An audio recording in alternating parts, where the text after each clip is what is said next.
Hello అండి. ఫాస్ట్‌గా గోంగూర చికెన్‌ని మా అమ్మ దగ్గర నుంచి ఎలా నేర్చుకున్నానో మీకు చూపించాలా? Let's go.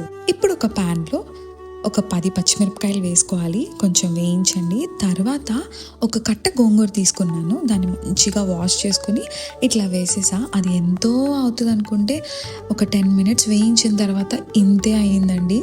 సో, నౌ ఇంకొక ప్యాన్‌లో కొంచెం ఆయిల్ వేసుకొని బిర్యానీ దినుసులు వేసుకొని కొంచెం ఎర్రగా వేయించాను, ఎందుకంటే వాటి ఫ్లేవర్ ఆయిల్కి పడుతుందని. తర్వాత ఒక పెద్ద ఉల్లిపాయ ఇట్లా స్లైసెస్గా కట్ చేసుకొని వేయించుకున్నాను. అవి వేగిన తర్వాత కొంచెం అల్లం వెల్లుల్లి పేస్ట్ వేసి ఇంకొక 2 మినిట్స్ వేయించుకున్నాను. తర్వాత ఒక 2 పెద్ద టొమాటోస్ అవి కూడా పచ్చివాసన పోయేదాకా చక్కగా వేయించేసుకున్నానండి. ఇప్పుడు చికెన్ అన్నమాట. సో ఇది వేయించిన తర్వాత దాంట్లో మ్యారినేట్ చేసి పెట్టుకున్న చికెన్ని వేసేసాను. సో మంచిగా ఇంకా అంతా కలిసేలాగా తిప్పుతూ ఉన్నాను.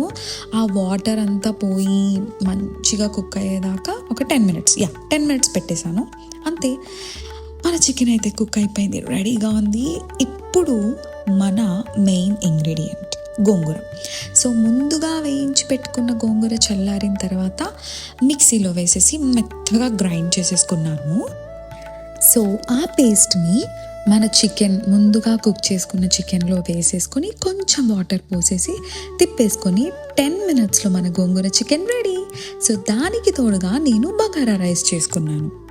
కడిగిన బాస్మతి రైస్లో కావాల్సినంత వాటర్ పోసుకున్న తర్వాత కొంచెం ఉప్పు, సరిపడా ఉప్పు అంటే like salt, sea salt water అంటారు కదండి, అట్లా వేసుకున్న తర్వాత కావాల్సిన బిర్యానీ దినుసులన్నీ వేసుకొని కొంచెం కొత్తిమీర, కొంచెం పుదీనా, కొన్ని పచ్చిమిరపకాయలు, లాస్ట్లో ఒక 2 స్పూన్స్ ఆఫ్ ఘీ, నెయ్యి వేసుకున్న తర్వాత మంచిగా కలిపేసి మీరు కుక్కర్లో అయితే కుక్కర్లో, లేకపోతే గిన్నెలో అయితే గిన్నెలో, ఇన్స్టెంట్ పాట్లో అయితే ఇన్స్టెంట్ పాట్లో, అంతే.